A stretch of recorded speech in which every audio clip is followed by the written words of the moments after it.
Lu apa yang kurang? Yang kurang dari lu apa? Gak, menurut gua dia butuh mobil. Oke. Tanda tangan aja bang. Iya bang, tanda tangan. Nih. Oh, yang ini bang. Ini bisa buat modal dan ini uangnya udah dalam uang cash. Saya serahkan ke Mbak Novi. Nanti Mbak Novi bisa serahkan ke keluarganya. Iya, terima kasih banyak. Ini kita dokumentasikan, kita kembalikan masyarakat. Amanahnya udah disampaikan ke Bang Ican dan keluarga lewat Mbak Novi. Mungkin pengen ngomong sesuatu buat yang berdonasi, Mas Ican. Ya, alhamdulillah, terima kasih banyak Tenopi, Bang Denny dan masyarakat yang alhamdulillah udah banyak yang sangat peduli sama musibah yang sedang saya alami. Mudah-mudahan semua yang sudah membantu menyisihkan rezekinya Allah balas kebaikannya dengan sebaik-baiknya balasan. Dengan cara apapun gitu masih bisa ketolong matanya walaupun cuma sebelah. Sedang saya alami. Mudah-mudahan semua yang sudah membantu menyisihkan rezekinya Allah balas kebaikannya dengan sebaik-baiknya balasan. Dengan cara apapun gitu masih bisa ketolong matanya walaupun cuma sebelah.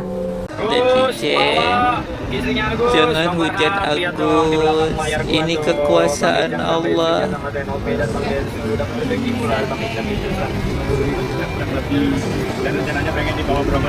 Agus emang memenuhi benar-benar dari awal memang nggak bisa lihat.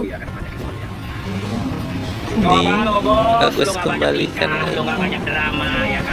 Iya.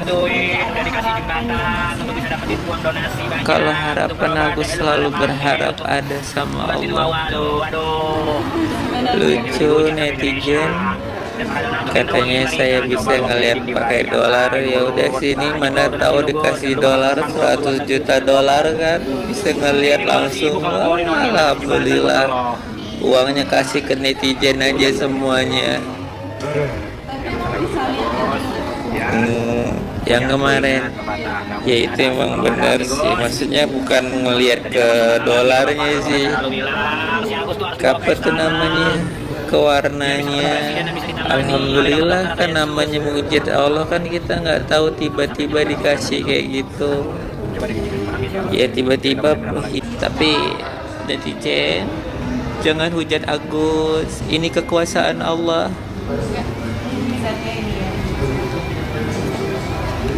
Agus emang memenuhi benar-benar dari awal memang nggak bisa lihat. Nih, Agus kembalikan lagi. Iya. Berarti ada harapan ya Mas ya? Kalau harapan aku selalu berharap ada sama Allah. Lucu netizen. Katanya saya bisa ngelihat pakai dolar. Ya udah sini mana tahu dikasih dolar 100 juta dolar kan bisa ngelihat langsung. Wah, alhamdulillah. Uangnya kasih ke netizen aja semuanya. Tapi emang bisa lihat itu? Yang kemarin ya itu emang benar sih, maksudnya bukan ngelihat ke dolarnya sih, ke apa tuh namanya, ke warnanya. Alhamdulillah kan namanya mujizat Allah kan, kita nggak tahu tiba-tiba dikasih kayak gitu ya, tiba-tiba hilang. Saya sih pribadi agak mikir juga, maksudnya mau bantu juga bantu apa aja gitu. Jadi akhirnya jadi riuh ya. Karena gue nggak mau nyari masalah, karena dari awal gue udah bilang ini kasus masalah dua orang, jangan lu bawa ke arah yang negatif, nggak bagus. Lu tuh datang harusnya lu bawa hal yang positif. Gue tahu apapun omongan lu punya kepentingan, mau kecil atau besar, dan lu dikasih profesi yang baik. Dan kan udah dikasih peringatan habis di Densu itu udah nggak usah lagi, sama Bapak Densu juga udah kasih tahu jangan lagi di sosmedin lagi gitu sama Tenopi. Tapi Tenopi tetap aja mengupload walaupun itu komenan dari netizen kan, itu tetap aja berdampak jelek ke keluarga kita gitu, seakan-akan membenarkan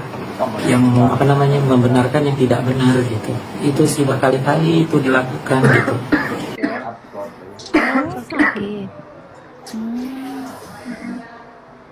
Minta disamperin ke rumah katanya. Pengen ditanyain Tenopi katanya.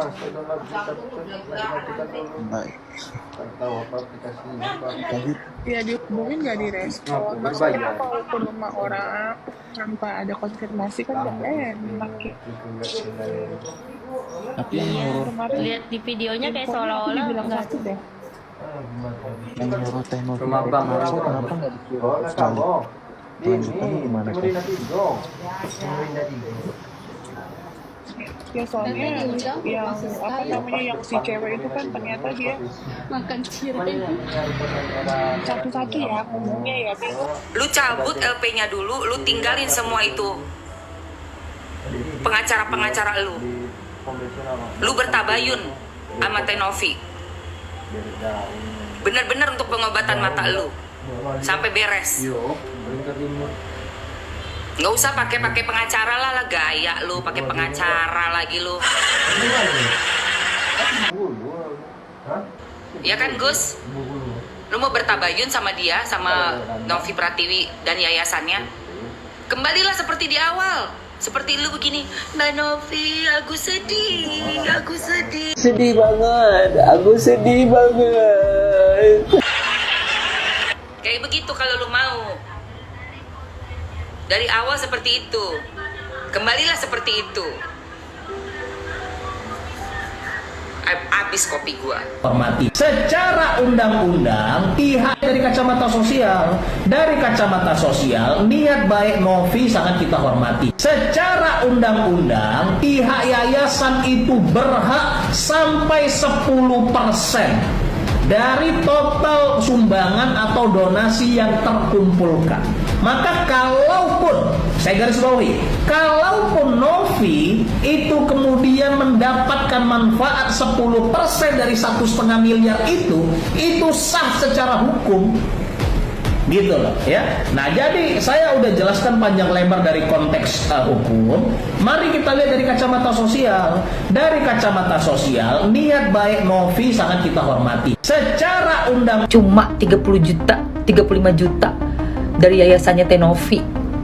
Yang banyak itu dari Denny Sumargo. Nggak gitu. Kalian bertemu dengan Denny Sumargo, masuk ke dalam podcastnya karena sudah diviralkan oleh Tenovi, sudah dibantu. Dan uang yang masuk ke rekening Agus itu bukan uang Agus, tapi uang donasi dari orang-orang yang berhati mulia, yang care terhadap sesamanya, yang diprakarsai oleh Tenovi yayasannya. Karena saya lihat justru di sini kalau menurut saya Tenovi yang dizolimi. Menurut saya, ini menurut pandangan saya. Pandangan yang lain berbeda, mau silakan. Katanya ada salah seorang pengacara meminta dia mau audit. Itu kan yayasan itu. Haknya dari mana? Mau audit itu. Mau audit itu enggak semuanya orang bisa mau audit. Ya gitu loh. Ngerti enggak? Itu pun saya bilang kalau terjadi pelanggaran hukum pidana atau terhadap pidana mungkin dari pihak kepolisian tadi kan dianggap ini ada unsur pidana pihak kepolisian atau penyidik untuk mengatakan ini diaudit itu bisa. Tapi kalau setiap orang ini mau audit enggak lah. Sama tidak. Kalau saya bilang, saya sebagai pengacara dari kemarin saya sampaikan, saya siap banget membantu daripada Tenovi. Karena saya lihat justru di sini kalau menurut saya Tenovi yang dizolimi. Menurut saya, ini menurut pandangan saya. Pandangan yang lain berbeda, mau silakan. Berita terbaru hari ini, ditolak berobat dengan BPJS, kini memelas ke Pratiwi Novi. Agus Salim, korban penyiraman air keras, kembali meminta belas kasihan dari Novi Pratiwi yang akrab disapa dengan Tenovi. Agus yang mengalami luka bakar parah dan kebutuhan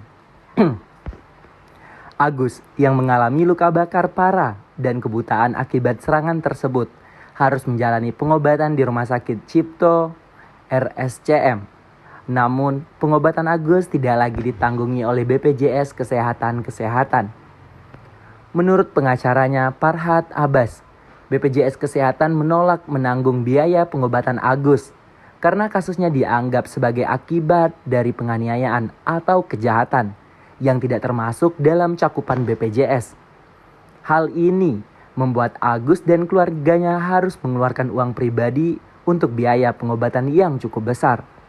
Selain itu, Agus juga terlibat dalam perseteruan hukum dengan Novi Pratiwi yang sebelumnya